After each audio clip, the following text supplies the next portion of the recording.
بسم اللہ الرحمن الرحیم الحمد للہ رب العالمین والصلاة والسلام علی سید الانبیاء واشرف المرسلین وعلی آلہ وصحبہ اجمعین اما بعد۔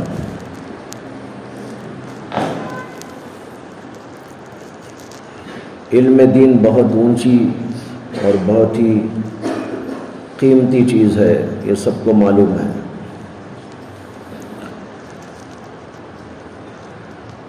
لیکن کبھی علم دین کا ریئیکشن بھی ہو جاتا ہے۔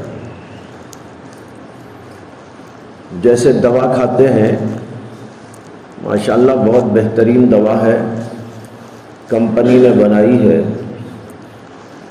اور بڑی اہم دوا ہے جو بڑی بڑی بیماریوں کے لیے کام آتی ہے، لیکن اس کے ریئیکشنز بھی ہوتے ہیں۔ بلکہ ڈاکٹروں کا کہنا یہ ہے کہ ہر بہتر سے بہتر دوا میں بھی کچھ نہ کچھ اس کے منفی اثرات ہوتے ہیں، منفی نتائج ہوتے ہیں۔ اسی طرح علم دین بھی بہت بھاری نعمت ہے، بڑی عظیم الشان چیز ہے، بڑی قیمتی دولت ہے، لیکن اس کے بھی کچھ ریئیکشنز ہوتے ہیں۔ ان ریئیکشنز میں سے ایک ریئیکشن یہ بھی ہوتا ہے کہ آدمی میں فخر، غرور، تکبر آ جاتا ہے۔ حالانکہ وہ تو اپنے آپ کو بنانے کے لیے ہے، دوا تو بہت اچھی ہے، لیکن ریئیکشن ہو جاتا ہے۔ ریئیکشن کیا ہوتا ہے؟ تکبر، غرور، بڑائی کے جذبات، یہ چیزیں انسان میں پیدا ہو جاتی ہیں۔ یہ انسان کے لیے انتہائی خطرناک قسم کی چیز ہے۔ یہی وہ تکبر تھا جس نے عزازیل کو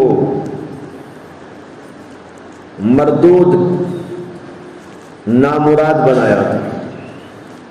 اس نے کہا تھا انا خیر منہ۔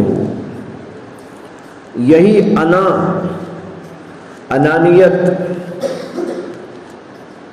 علم دین کی صحیح طور پر رکھوالی نہیں کی گئی، اس کو صحیح ڈوز اس کا نہیں لیا گیا، صحیح انداز پر اس کو نہیں لیا گیا، منفی اثرات ختم کرنے کی جو دوائیاں ہیں اس کے ساتھ نہیں لی گئی، تو یہ ریئیکشن ہوتا ہے کہ آدمی کے اندر انانیت، تکبر، غرور، فخر پیدا ہو جاتا ہے، جو اس کو تباہی تک لے جاتا ہے، شیطان کے راستے پہ ڈال دیتا ہے۔ اس لیے بہت ضروری ہے کہ علماء، طلباء جو قرآن اور حدیث کا علم حاصل کرتے ہیں، علم دین سے وابستہ ہوتے ہیں، وہ اس طرف بھی توجہ دیتے رہیں کہ کہیں ہمارے اندر تکبر تو نہیں آ گیا، بڑائی تو نہیں آ گئی۔ طالب علم بھی طلب علم کی اس دنیا میں رہتے ہوئے اپنے آپ کو سمجھے کہ ہم کمزور ہیں، جتنا علم آنا چاہیے تھا اتنا تو آیا ہی نہیں ہے، اور یہ تو ظاہر بھی ہے۔ اسی طریقے پر اپنے آپ کو سمجھے کہ میں حقیر ہوں، میں فقیر ہوں اور کمزور ہوں، اور پتہ نہیں اللہ کے پاس میرا کیا مقام ہوگا۔ اصل تو یہ ہے کہ اللہ کے پاس کیا مقام ہے، چاہے عالم ہو، چاہے زاہد ہو، عابد ہو یا اور کوئی ہو، ہر آدمی کا فیصلہ تو آخری وہاں جا کر ہوتا ہے۔ اب یہاں آدمی کیسا کہہ سکتا ہے کہ میں کیا مقام کا ہوں، کیا درجے کا ہوں؟ اس لیے ہر وقت یہ بات ذہن میں رہنی چاہیے کہ بھئی معلوم نہیں اللہ کے پاس ہماری کیا حیثیت ہے، کیا مقام ہے۔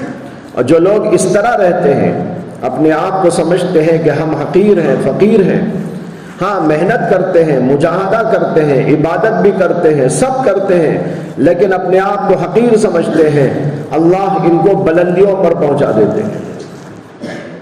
حدیث میں آتا ہے، نبی اکرم صلی اللہ علیہ وسلم نے فرمایا من تواضع للہ رفعہ اللہ، جو آدمی اللہ کے لیے تواضع اختیار کرتا ہے اللہ اسے بلندیوں پر پہنچا دیتے ہیں۔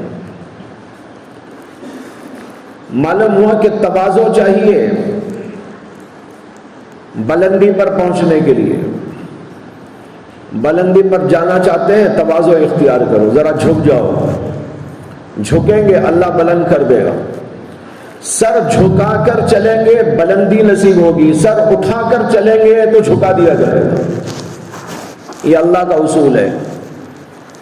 ایک بزرگ کے پاس ایک آدمی گیا اور کہنے لگا کہ حضرت کچھ نصیحت فرما دیجئے۔ انہوں نے کچھ سوچا، پھر اس کے بعد میں کہا ارے میاں کبھی تم پہاڑ پہ بھی چڑھے ہو؟ اس نے کہا ہاں چڑھا ہوں، پہاڑ پہ گیا تھا۔ کہا کہ پہاڑ پہ جب چڑھے تھے تو کیسا چڑھے تھے، جھک کے یا اکڑ کے؟ تم بھی سوچو، بولو۔ اگر پہاڑ پہ چڑھنے کی نوبت آئے گی تو یوں جھک کر چلیں گے یا یوں اٹھ کر چلیں گے؟ یوں چلیں گے نا، پیچھے یوں ہی گر جائیں گے، پلٹی کھا کر نیچے جا کے گریں گے۔ چڑھنا ہو تو جھک جھک کے چڑھنا ہوتا ہے۔ اس نے کہا جھک جھک کے چڑھا تھا۔ کہا کہ اچھا ٹھیک ہے۔ اچھا جب اوپر چڑھ گئے اور نیچے اترنا تھا تو تب کیسا اترے، جھک کے اترے یا اکڑ کے؟ اس نے کہا نہیں، اکڑ کے اترا تھا۔ اترتے وقت اکڑ کے اترنا پڑتا ہے، جھک کے اتریں گے نا پہاڑ پر سے پلٹیاں کھا کے نیچے آ جائیں گے۔ انہوں نے کہا ہاں ٹھیک ہے۔ دیکھو اس مثال میں بہت بڑی عبرت ہے۔ ان بزرگ نے کہا اس مثال میں بہت بڑی عبرت ہے۔ اگر تم بلندیوں پہ جانا چاہتے ہو تو جھکنا پڑے گا، اور بلندیوں سے نیچے آنا چاہتے ہو تو اکڑنا پڑے گا۔ اکڑ جاؤ نیچے آ جاؤ گے۔ چڑھنا ہو تو جھک جھک کے چلنا پڑتا ہے۔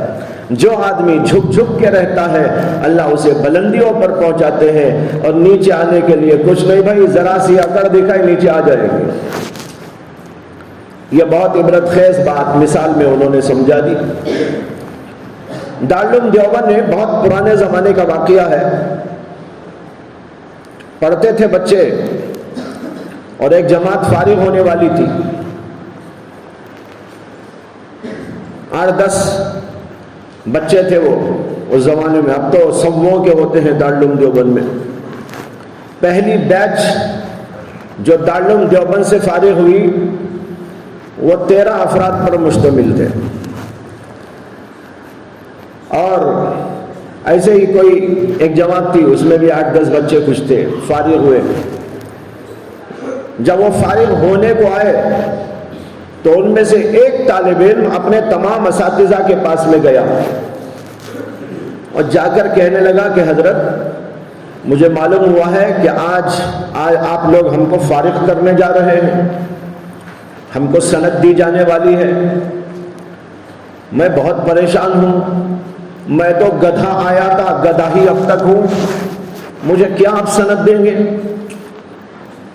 رو رو کر ایک ایک استاد کے پاس جا کر منت سماجت کرتا تھا کہ حضرت مجھے آپ سند نہ دیجیے، میں تو گدھے کا گدھا ہوں، میں نے نہ پڑھا نہ لکھا نہ کچھ بنا، کچھ نہیں، آپ لوگ سند دے دیں گے دارالعلوم دیوبند کی بے عزتی ہو جائے گی، آپ اساتذہ کرام کی بے عزتی ہو جائے گی، لوگ کہیں گے ایسے گدھوں کو بھی فارغ کر رہے ہیں دارالعلوم دیوبند والے۔ لیکن اساتذہ کو پورا اطمینان تھا کہ یہ گدھا نہیں ہے، یہ گدھوں کو انسان بنانے والا ہے۔ وہ اساتذہ اسے تسلی دیتے رہے۔ خیر اس کے بعد فراغت ہو گئی، چلے گئے اپنے علاقے میں۔ وہ کسی پنجاب کے علاقے کے رہنے والے تھے۔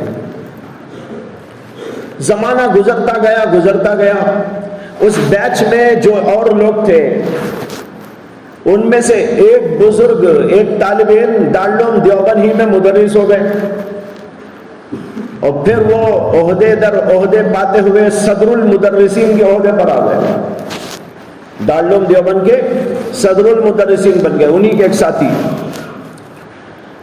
تو ایک بہت زمانہ گزرنے کے بعد یہ جو صدر المدرسین تھے ان کے ساتھی ان کا پنجاب کے علاقے میں سفر تھا.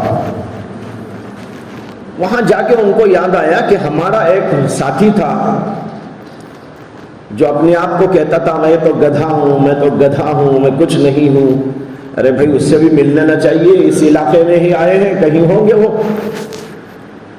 تو انہوں نے ان کا نام ان کو معلوم تھا تو لوگوں سے پوچھنا شروع کیا کہ بھائی اس نام کے ایک تھے، دارالعلوم دیوبند پڑھتے تھے، فلاں تھے، کوئی کسی کو معلوم ہے ان کا گاؤں؟ کچھ لوگوں نے بتایا ہاں وہ اس گاؤں کے ہیں. خیر پوچھتے پاچھتے اس گاؤں میں گئے. جب وہاں پر گئے تو گاؤں کے لوگوں میں سے کسی کو مل کر انہوں نے پوچھا کہ بھائی مولانا فلاں کہاں ہے؟ ان کا آتا پتا. تو سنتے ہی لوگ بھڑک گئے، تیز تیز نگاہوں سے ان کو دیکھنے لگے، کہنے لگے کون آدمی ہے یہ؟ حالانکہ وہ صدر المدرس دارالعلوم دیوبند ہے، لیکن وہاں کے لوگ جو ہے ان کو نہیں پہچانتے تھے. جب انہوں نے کہا مولانا فلاں کہاں ہے، مولوی فلاں صاحب کہاں ہے، تو لوگ بگڑ گئے، کہنے لگے کون آدمی ہے، ہمارے حضرت کو ایسا بول رہا ہے، اتنے بڑے اللہ والے کو ایسا بول رہا ہے، مولوی فلاں. ادب نہیں، احترام نہیں، ان کو کہنا چاہیے حضرت و فلاں اور فلاں. خیر اس کے بعد وہ اور آگے بڑھے اور کسی سے ایسے ہی پوچھا تو وہ بھی بھڑک گیا، پھر کسی اور سے پوچھے وہ بھی بھڑک گیا، اور سب کے سب ایسے ہی. خیر اس کے بعد کسی طرح وہ وہاں پہنچ گئے، اپنے اس ساتھی کے پاس گئے، ملاقات ہوئی، پرانی یادیں تازہ ہو گئی، بات چیت ہو گئی، خیر خیریت ہو گئی. پھر اس کے بعد انہوں نے کہا کہ بھائی میں تم سے ملنے آتے ہوئے کسی کو پوچھ لیا مولانا فلاں کہاں ہے یا مولوی فلاں کہاں ہے، لوگ بھڑک رہے تھے. تمہاری اتنی تعظیم، اتنا ادب لوگوں کے اندر ہے، تم تو کہتے تھے میں گدھا ہوں، میں گدھا ہوں، تمہارا تو اتنا بڑا مقام، لوگ ذرا سا کم لقب بھی تمہارے لیے برداشت نہیں کر رہے. مولانا تو بہترین لقب ہے، لیکن اسے بھی کم سمجھ رہے تمہاری حیثیت کے مطابق. آخر تم اس مقام تک کیسے پہنچ گئے؟ تو انہوں نے کہا دیکھیے جب میں اس علاقے میں آیا میں تو گدھا تھا، اب بھی گدھا ہی ہوں. وہ کہنے لگے دیکھو تواضع کتنی تھی، یہ تواضع کی مثال دے رہا ہوں. وہ بزرگ کہنے لگے کہ جناب میں تو اس وقت بھی گدھا تھا، اب بھی گدھا ہوں، آپ تو دارالعلوم دیوبند کے صدر المدرسین ہیں، میں کیا آپ کیا، میرا مقام کیا آپ کا مقام کیا، بس اللہ کی عنایت ہے، اللہ کا فضل ہے، بزرگوں کی جودیوں کا صدقہ ہے، اساتذہ کرام کی دعاؤں کا نتیجہ ہے، ورنہ تو گدھا تھا اب بھی گدھا ہوں. بات یہ ہو گئی کہ جب میں یہاں پر آیا تو یہاں پر ایک بہت پرانے زمانے کے ایک مولانا تھے اور ان کی زبان سے کچھ جو ہے ایسی باتیں نکل گئی جو غلط تھی. لوگوں میں بڑا ہنگامہ ہو گیا اور ان سے بات چیت کر کے لوگوں نے ان سے مناظرہ طے کرا لیا کہ اس مسئلے پر مناظرہ ہوگا. پھر لوگ میرے پاس آئے اور مجھ سے آ کر کہنے لگے کہ وہ مولانا ایسی باتیں بول رہے ہیں، تم ان سے مناظرہ کرو. میں نے کہا بھائی میں تو گدھا ہوں، کیا مناظرہ کروں، میں تو گدھا ہوں، کیا مناظرہ کروں، میں مناظرہ کرنے جاؤں گا تو میرے اساتذہ بدنام ہو جائیں گے، میرے اندر کوئی لیاقت نہیں، میرے اندر کوئی صلاحیت نہیں. لوگوں نے کہا نہیں آپ تو دارالعلوم دیوبند سے پڑھ کے آئے ہیں، ہمارے مسلک کو آپ کو ثابت کرنا ہے، آپ کو مناظرہ کرنا ہے. پھر مجھے لوگ جو ہے وہ اٹھا کے لے کے چلے گئے، اٹھا کر لے کے چلے گئے مناظرے کی مجلس میں اور کہا نہیں مناظرہ کرو. کہتے ہیں کرتا مرتا کیا نہ کرتا، مرتا کیا نہ کرتا. جا کے اسٹیج پہ کھڑا ہو گیا، وہ مولانا ادھر اور جو ہے میں ادھر. اس کے بعد انہوں نے تقریر کی، میں ہکا بکا دیکھتا رہا کیا بولوں. اتنے میں نے دیکھا کہ ایسا محسوس ہوا کہ ایک طرف سے مجھے مولانا قاسم نانوتوی کی آواز آ رہی ہے اور وہ مجھے کہہ رہے ہیں یہ جواب دو، اس کا یہ جواب دو، اس کا یہ جواب دو. اب فر میری زبان سے نکلتے چلے جا رہے ہیں، یہاں تک کہ مناظرہ ختم ہو گیا. مناظرے سے پہلے مناظر بھاگ گیا. مناظرہ ختم ہونے سے پہلے وہ مناظر بھاگ گیا، بس جناب اس پر میری شہرت ہو گئی، عزت ہو گئی، آج تک عزت سے جی رہا ہوں، بس یہ بزرگوں کی جوتیاں ہیں، میں تو گدھا تھا اب بھی گدھا ہوں۔ اللہ اکبر، ایسے گدھے چند بن جائیں گے نا، دنیا کی کایا پلٹ ہو جائے۔ میں بتا رہا ہوں مثال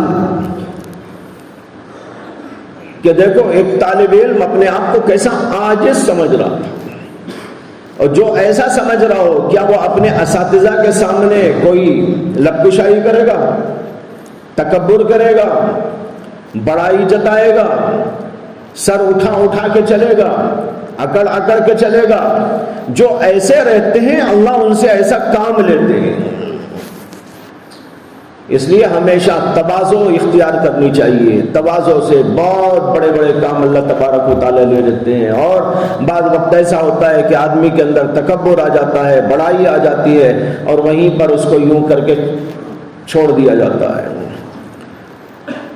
اس سے کوئی کام نہیں ہوتا، دین کی کوئی خدمت نہیں ہوتی۔